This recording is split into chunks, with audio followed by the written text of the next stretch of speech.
Големо олеснување за илјадници пациенти кои примаат терапија против згручување на крвта. Од 1 јули 3 антикоагуланси, еноксапарин, надропарин и ривароксабан се влезени на позитивната листа и веќе се достапни во аптеките.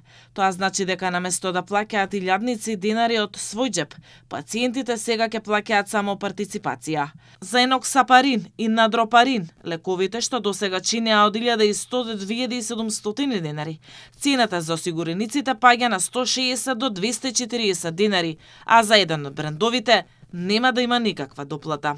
Од Фондот за здравствено осигурување велат дека ова е една од најзначајните промени за пациентите кои секојдневно зависат од антикоагулантна терапија, бидејќи животно важните лекови конечно стануваат финансиски достапни. Третиот антикоагулант, ривароксабинот, е за прв пат на позитивна листа.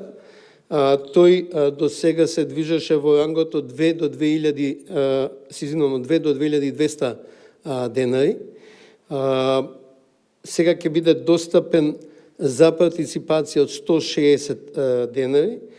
Во почетниот период ќе има доплат од 105 до 505 денари во зависност од дозажата и бројот на таблети.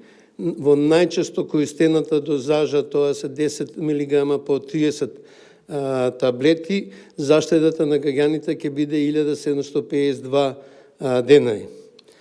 Од 1 јануари 2027 овој лек ќе биде достапен без доплата, само со партиципација. Сите граѓани кои купиле некој од овие антикоагуланси во период од 1 до 15 јули ќе си ги добијат парите назад. Фондот ќе им ги рефундира средствата. Од ФЗОМ најавуваат и построги правила во однос на користењето на овие лекови. За клексанот, кој најчесто се користи кај трудници и пациенти со ризик од тромбоза, ќе се издава рецепт само кога има јасна медицинска потреба и по одлука на лекар-специјалист. Малку е прекумерна и претерана употребата на лекови, тоа ќе мора да се стави во малку построга рамка за кои се индикационите подрачја каде што може да се препишуваат. Меѓутоа, повторно, конечната одлука врз основа на индикациите е на лекарот специјалист. Лекарот специјалист одлучува дали лекот ќе биде пропишан или не.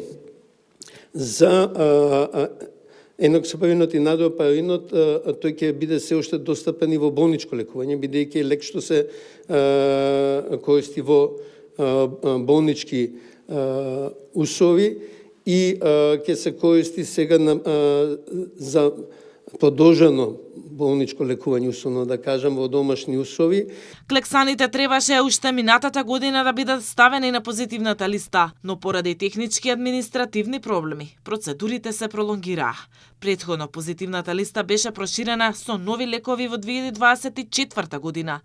На неа се најдоа медикаменти за висок притисок, срцеви заболувања, депресија и деменција.